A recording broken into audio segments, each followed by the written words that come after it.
Imaginez un instant le ciel poussiéreux du Darfour, un mardi matin d'août. L'air est lourd, stagnant, saturé de la promesse éternelle de la violence. C'est dans ce décor, digne d'un opéra baroque sur le déclin de l'humanité, que notre histoire commence. Une histoire de technologie, de cupidité et de ce qui arrive quand on remplit un avion de mercenaires pour l'envoyer dans un guêpier. Le 6 août de l'an de grâce 2025, un gros porteur anonyme des Émirats arabes unis, fardé d'équipements de brouillage et volant bas comme un charognard, décide de jouer à cache-cache avec les radars. Sa mission ? Livrer un colis un peu spécial. Non pas des dates de luxe, des faux compans millionnaires ou des Instagrammeuses siliconées, mais une quarantaine de spécimens de ce que nous appellerons cacole, la chair à canon d'origine latine exportable. Des contractuels militaires colombiens accompagnés pour faire bonne mesure d'au moins un officier supérieur émirati, sans doute là pour s'assurer que le reçu soit bien signé à l'arrivée. Cet aéronef, véritable cheval de Troie volant sous pavillon de la pétromonarchie, s'était discrètement ravitaillé au Tchad, ce voisin bienveillant qui a transformé son territoire en une station-service et un hub logistique pour tous ceux qui, moyennant finance, souhaitent déstabiliser le Soudan. Une petite escale technique, coordonnée par le réseau logistique des forces armées émiraties, avant le grand saut final vers l'aéroport de Niala, un petit paradis terrestre sous le contrôle des forces de soutien rapide. Ah, les forces de soutien rapide!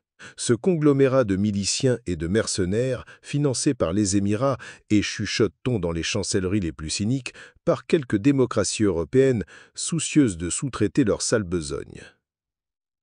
Pour la clarté de notre récit, nous le baptiserons le SIMP, syndicat des insurgés mercenaires et parasites. Mais, car il y a un mais creux comme une montagne, les services de renseignement de l'armée de l'air soudanaise ne sont pas nés de la dernière pluie. Tels des entomologistes penchés sur un insecte particulièrement venimeux, ils suivaient la trajectoire de l'intrus depuis son décollage du Tchad, probablement aidés par quelques indiques bien placés qui apprécient plus l'or soudanais que les pétrodollars.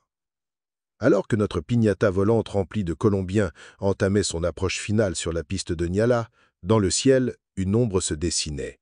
Ce n'était pas un ange, mais son contraire mécanique et vengeur. Un MiG-29 de l'armée de l'air soudanaise. Un vieux briscard de l'ère soviétique, certes, mais un briscard qui a fait une cure de jouvence en Russie dans les années 2000. Remis au standard S, gavé de missiles R-77 à guidage radar actif et de R-93 capable de vous choper un moustique en plein virage. Cet oiseau de proie, habituellement utilisé pour des missions de mitraillage contre les SIMP, allait cette fois-ci s'offrir une proie bien plus juteuse. L'ordre tomba, sec et sans appel. Abattez-le. Et ce qui devait arriver, arriva. Une source soudanaise, dans un langage d'une poésie glaciale, a décrit la scène.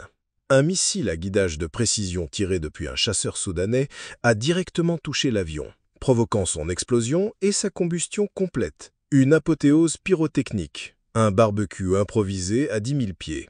Fin de la livraison. Rideau. Le plus délicieux dans cette tragédie grotesque, la réaction du président colombien, Gustavo Petro, tweetant en l'air grave que son gouvernement tentait désespérément de savoir combien de ses citoyens venaient de se faire vaporiser au-dessus d'un désert africain. Car, voyez-vous, le mercenaire colombien est un produit d'exportation qui a fait ses preuves. Ces comptes de tiers post-modernes ont trimballé leurs fusils au Yémen dans les années 2010, et face à la pénurie de personnel en Ukraine, ils constituent désormais le gros des troupes étrangères. Une véritable multinationale de la violence privée. On avait d'ailleurs déjà vu ces cacoles, accompagnés de quelques conseillers français, tenter une incursion depuis la Libye en 2024, avant de se faire méchamment rosser par l'armée soudanaise. Ainsi s'achève notre conte du jour.